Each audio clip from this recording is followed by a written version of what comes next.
તો એના પછી આવે છે આપણું ઉદાહરણ નંબર 3. તો ઉદાહરણ નંબર 3 કંઈક આવું આપેલું છે કે ધારો કે આપણે પાસાને એક વાર ફેંકીએ છીએ. એમાં પહેલો સવાલ આપેલો છે કે પાસાના ઉપરના પૃષ્ઠ ઉપર 4 કરતા મોટી સંખ્યા મેળવી શકાય તેની સંભાવના કેટલી છે.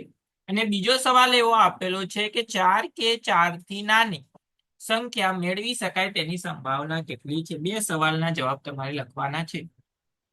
તો સૌથી પહેલા તો અહીંયા આપણે જ્યારે એક પાસો ફેંકીએ ત્યારે પાસા ઉપર ટોટલ કેટલા અંક લખેલા હોય, તો પાસા ઉપર અંક લખેલા હોય 1 2 3 4 5 અને 6. ટોટલ કેટલા અંક લખેલા હોય પાસા ઉપર? 6.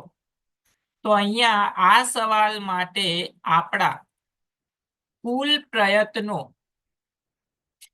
ની સંખ્યા એ કેટલી થઈ ગઈ? 6. હવે આઈએ આપણા સવાલ ઉપર. તો એમાં પહેલો સવાલ શું આપેલો છે કે પાસા ઉપર 4 કરતા મોટી સંખ્યા મળવી જોઈએ. એટલે 4 કરતા મોટી એટલે કઈ આવશે? 5 અને 6. તો માની લઈએ કે પાસા ઉપર મળ્યા આપણને 5 અને 6. તો કેટલી સંખ્યાઓ મળી? 2 સંખ્યાઓ. તો આ થઈ ગઈ આપણી ઘટના એ. ઘટના લઈ લઈએ તો ઘટના એ ના પ્રયત્નોની સંખ્યા.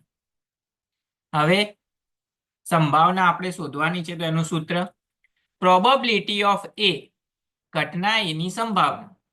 સૂત્ર શું હતું? સૂત્ર તો ઘટના એ ના પ્રયત્નોની સંખ્યા ભાગ્યા કુલ પ્રયત્નોની સંખ્યા. આ સૂત્ર હતું.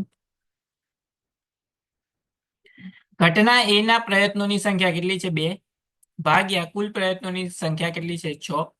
2 તરી 6. તો જવાબ શું થઈ ગયો આપણો? 1/3. તો આ થઈ ગઈ કે જ્યારે 4 કરતા મોટી સંખ્યા મળે તેની સંભાવના.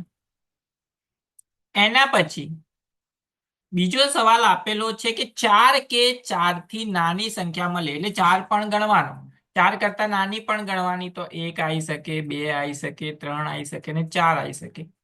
તો ટોટલ સંખ્યાઓ કેટલી થઈ ગઈ? 4. તો અહીંયા આ ઘટના આપણે બી લઈ લઈએ તો ઘટના બી ના પ્રયત્નોની સંખ્યા થઈ ગઈ. સૂત્ર ઉપર એકવાર લખ્યું એટલે બીજી વાર લખવાની જરૂર નહીં. સંભાવના બી ની ઉપર આવશે ઘટના બી ના પ્રયત્નોની સંખ્યા એટલે કે 4 ભાગ્યા કુલ પ્રયત્નોની સંખ્યા તો 6.